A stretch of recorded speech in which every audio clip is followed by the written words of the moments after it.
Restaurant ipinasara para lang makadate si Catherine Bernardo ni Mayor Mark Alcala. Yan po yung ating bibigyan ng komento, reaction, opinion sa araw na ito. At yan po yung galing sa channel ni Showbiz Trend Update. At welcome po dito sa ating YouTube channel at Facebook page. Isang mabiyaya at masaganang araw po sa ating lahat. Ako po ang inyong lingkod, tagapanood TV. Kaya naman huwag na natin patagalin to. Simulan na po natin ang ating reaction video sa araw na to, mga tagapanood. Let's do this! Welcome back sa aking channel. Isang restaurant pinasara daw para lang makapag-date sina Catherine Bernardo at Mayor Mark Alcala. Panuurin at pakinggan ang buong detalye.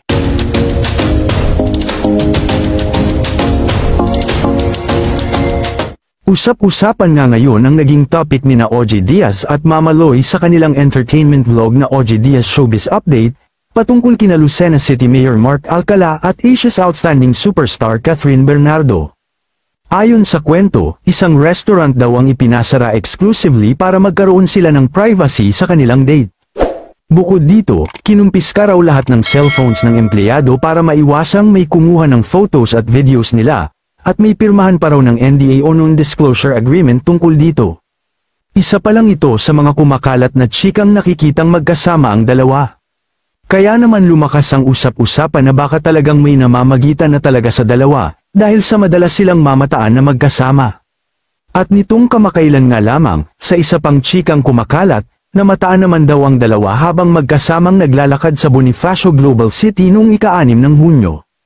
Hindi naman daw malinaw ang detalye kung katatapos lang bang mag-date ng dalawa nung nakita sila o magde-date pa lang, pero ang malinaw lang sa ngayon ay ang madalas silang magkasama.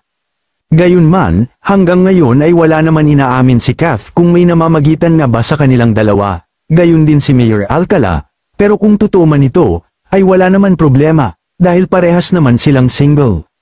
At deserve din naman ni Kath ang magkaroon ng love life, dahil totoo naman siya magmahal. Bukod dun ay napakabait din sa kanyang magulang, kaya naman masasabi natin na swerte si Mark Alcala sa aktres, dahil bukod sa mayaman na ay napakabait pa, sa ngayon ay wala pang pag-amin sa dalawa kung totoo nga ba na may namamagitan sa kanilang dalawa.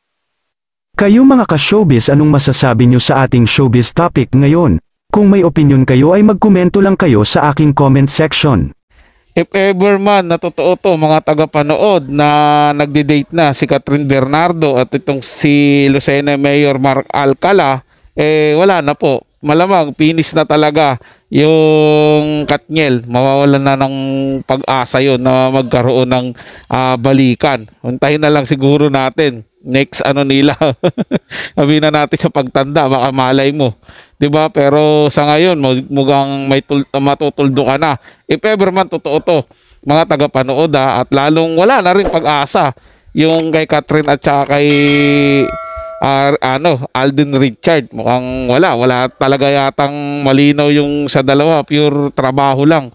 At parang lumalabas pa, mga tagapanood, na si Alden Richards pamin, parang ganun, mga tagapanood, kasi walang galaw pagdating sa mga babae. Pero hindi naman natin masisisi kasi medyo bata pa naman at hindi naman siguro nagmamadali. Gayun pa man, ang punto talaga dito, if ever man na totoo ito, yung date ng dalawa na to, ni Catherine Bernardo at ni Mayor Mark nga, na lang, suporta na lang doon sa mga tagahanga ni Catherine Bernardo. At sana wag i-bash ito ng mga Katniel, kasi nga ang nakasalalay naman dito yung kaligayahan mismo ni Catherine Bernardo. Kung ito na talaga yung lalaking ito yung nagpapasaya sa kanya ngayon, tama si Showbiz Trend Update na deserve ni Catherine Bernardo naman na magkaroon ng love life.